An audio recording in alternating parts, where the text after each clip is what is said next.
गलवान घाटी में भारतीय सेना ने चीनी सेना के कैसे छुड़ाए थे छक्के। नमस्कार, मैं हूं नीरज राजपूत और आज एबीपी अनकट में बात करेंगे बिहार रेजिमेंट की उस शौर्य गाथा की जिसके बारे में यहां तक कहा जा रहा है कि ये अब तक के सैन्य इतिहास के सबसे साहसिक और घातक हमलों में से एक है।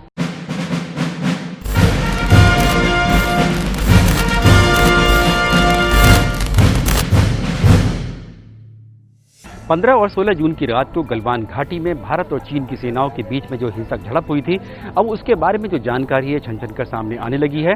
और जो जानकारी अब सामने आ रही है उससे ये पता चलता है कि भारतीय सैनिकों ने न केवल बेहद ही साहस और पराक्रम का परिचय दिया बल्कि चीनी सेना के छक्के भी छुड़ा दिए थे।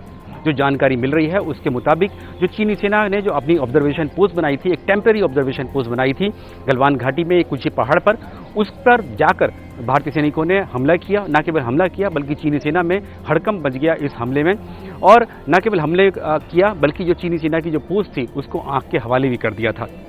दरअसल भारतीय सेना की बिहार रेजिमेंट ने चीनी सेना पर इसलिए हमला किया था क्योंकि 16 बिहार रेजिमेंट के कमांडिंग ऑफिसर थे, उनकी धोखे से चीनी सेना ने हत्या कर दी थी। जो घटनाक्रम हुआ उसके मुताबिक 15 जून की दिन के वक्त में जो भारतीय सेना की 16 बिहार रेजिमेंट के कमांडिंग ऑफिसर थे कर्नल बी संतोष बाबू, उनकी मीटिंग हुई थी चीनी सेना के अपने समकक्ष के साथ, यानी कि कमांडिंग ऑफिसर के साथ। और ये बैठक इसलिए हुई थी क्योंकि चीनी सेना ने एक ऑब्जर्वेशन पोस्ट इस गलवान घाटी में एक पहाड़ के ऊपर बना ली थी, जहां से वो पूरी तरह से निगरानी रख सकते थे जो भारत की जो दुर्बुक श्योक और डीबीओ रोड है उस पर।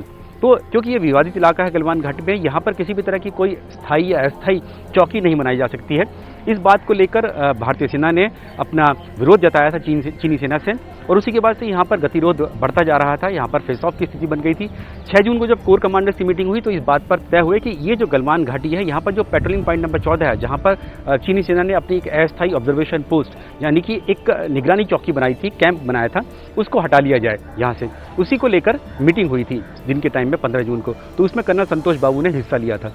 उसमें भी जो कमांडिंग ऑफिसर थे चीनी सेना के, वो इस बात को राजी हो गए कि वो अपने इस कैंप को यहाँ से हटा लेंगे और भारतीय सेना भी पीछे चली जाएगी। शाम के वक्त जो कर्नल संतोष बाबू थे उन्होंने अपनी एक पेट्रोलिंग पार्टी को निर्देश दिया कि वो जाकर देखे कि क्या वाकई में चीनी सेना ने अपने उस टेंट को यानी कि जो ऑब्जर्वेशन पोस्ट है उसको वहाँ से हटाया है या नहीं है। 12 सदस्यों का ये एक पेट्रोलिंग पार्टी थी जिसको लीड कर रहे थे, एक मेजर रैंक के अधिकारी लीड कर रहे थे। ये बिना किसी हथियारों के यानी कि किसी गन के या राइफल के गई और जाकर देखा इन्होंने कि वहाँ पर वो पोस्ट बनी हुई है। ये बताया जा रहा है, जब तक जानकारी मिल रही है सूत्रों के मुताबिक चीनी सेना ने इस पेट्रोलिंग पार्टी को बंधक बना लिया और अपने पास रख लिया। जब भारतीय सेना को, भारतीय खेमे को इस बारे में जानकारी मिली तो खुद कर्नल संतोष बाबू अपने 2 सैनिकों के साथ चीनी सेना के खेमे में पहुंच गए, पैदल गए, ये अनुरोध करने के लिए कि वो भारत की जो पेट्रोलिंग पार्टी है उसको रिहा कर दें, क्योंकि उन्हें उम्मीद थी कि जो दिन के समय में वही कमांडिंग ऑफिसर होंगे जिनके साथ मीटिंग हुई थी, तो उनसे अनुरोध किया जाएगा क्योंकि वो दिन में मिले थे तो वो उनकी बात मान लेंगे।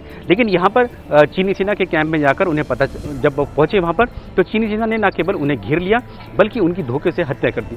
जैसे ही खबर 16 बिहार रेजिमेंट के बाकी सैनिकों को लगी कि उनके कमांडिंग ऑफिसर की हत्या कर दी गई है, वो आंख बबूला हो गए, उनका खून खोल उठा। और जो 2IC थे यानी सेकेंड इन कमांड थे, उनके नेतृत्व में जो बिहार रेजिमेंट के घातक कमांडोज की टोली थी, साथ ही 2 कैप्टन थे उसमें जो युवा अधिकारी थे, वो साथ में इकट्ठा हुए। और उनके साथ साथ जो वहाँ पर एक पंजाब रेजिमेंट की भी एक यूनिट लगी हुई थी, उनके सैनिकों के साथ फील्ड रेजिमेंट लगी हुई थी, 2 फील्ड रेजिमेंट लगी हुई थी, उनके सैनिकों के साथ यानी कि फील्ड रेजिमेंट यानी कि जो आर्टिलरी जो सैनिक होते हैं, जो तोप खाने के सैनिक होते हैं, वो भी उनके साथ मिल लिए। और हालांकि ये सब सैनिक जो थे इनके पास किसी तरह का कोई गन या तोप वगैरह नहीं थे जैसे आर्टी के सैनिक थे, वो सिर्फ लाठी डंडों के साथ गए थे क्योंकि उन्हें पता था कि चीनी सेना के पास इस तरह के हथियार हैं और वो हमला कर सकते हैं। तो ये करीब 150 से 250 के करीब जो सैनिक थे भारतीय सेना के, ये गए वहाँ पर और इन्होंने जाकर वहाँ पर जो चीनी सेना का जो ऑब्जर्वेशन पोस्ट था पहाड़ पर था उस पर चढ़ने की कोशिश की। चीनी सैनिकों ने क्योंकि देखा नीचे से भारतीय सैनिक आ रहे हैं, उन्होंने पत्थरबाजी शुरू कर दी।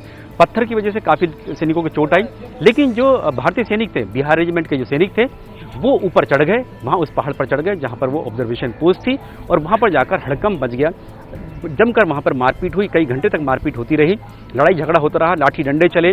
चीनी सेना के पास जो डंडे थे, रॉड से, उन पर कटीली तार लगी हुई थी, उन्होंने उससे हमला किया, पत्थरों से हमला किया गया दोनों तरफ से। तो ये कई घंटों तक चलता रहा, लेकिन भारतीय सेना ने जो चीनी कैंप बना हुआ था, टेंट जो लगा हुआ था ऑब्जर्वेशन पोस्ट, उसमें आग लगा दी। ये भी बताया जा रहा है कि जय बजरंग बली के नारे के साथ, उद्घोष के साथ बिहारी रेजिमेंट के जो सैनिक थे उन्होंने इस कैंप में आग लगाई थी, क्योंकि जय बजरंग बली ये उद्घोष है बिहार रेजिमेंट का। इसीलिए उन्होंने वहाँ पर ये उद्घोष के साथ वहाँ पर आग लगाई। ये जानकारी अब तक मिल रही है। कई घंटे के बाद, यानी कि सुबह हो गई लड़ते लड़ते, तब जाकर दोनों देशों के जो सैनिक हैं वो पीछे हटे। इस घटना में जो भारतीय सेना को काफ़ी बड़ा नुकसान उठाना पड़ा। कमांडिंग ऑफिसर की तो हत्या की ही थी, साथ ही 19 सैनिक और शहीद हुए। कुल 20 सैनिक जो थे वो वीरगति को प्राप्त हुए। लेकिन जो जानकारी मिली चीनी सेना ने, हालांकि कोई आधिकारिक जानकारी नहीं दी कि उसके कितने सैनिक मारे गए हैं या कितना बड़ा नुकसान हुआ है। लेकिन अब जो जानकारी मिल रही है कि चीनी सेना को 2 गुना नुकसान हुआ था, यानी कि कम से कम 40 सैनिक उसके इस हमले में, भारतीय सेना की बिहार रेजिमेंट की और पंजाब रेजिमेंट के हमले में मारे गए थे। और करीब 100 से 150 सैनिक जो हैं उसके गंभीर रूप से घायल हुए थे। इतने घायल हुए चीनी सेना सैनिक की उनके हेलीकॉप्टर्स को बुलाना पड़ा वहाँ से घायलों को और शवों को पीछे ले जाने के लिए, यानी कि जो चीनी सेना का जो कैंप था वहाँ तक ले जाने के लिए। और अब जो जानकारी मिल रही है उसके मुताबिक, क्योंकि फायरिंग कोई नहीं हुई थी इस घटना में, क्योंकि इस तरह की एग्रीमेंट है भारत और चीन के बीच में कि फायरिंग नहीं करेंगे LAC में। लेकिन अब इस घटना की समीक्षा करने के बाद सरकार ने पाया है, भारत सरकार ने पाया कि अब सैनिकों को खुली छूट दे दी जाए कि अगर इस तरह की विशेष परिस्थिति पड़ती है तो वो फायरिंग भी कर सकते हैं। क्योंकि चीनी सेना ने जो एग्रीमेंट हुए हैं भारत के साथ और भारतीय सेना के साथ, उनका उल्लंघन कई बार किया। कैंप लगाए, उन्होंने हमला किया, कर्नल की हत्या कर दी, जो कर्नल कमांडिंग ऑफिसर थे कर्नल संतोष बाबू, उनकी हत्या कर दी। इसलिए अब सरकार ने भारतीय सैनिकों को भी छूट दे दी है कि अगर इस तरह की विशेष परिस्थिति आती है तो वो फायरिंग करने के लिए भी पूरी तरह से आज़ाद है। ABP न्यूज़ आपको रखे आगे।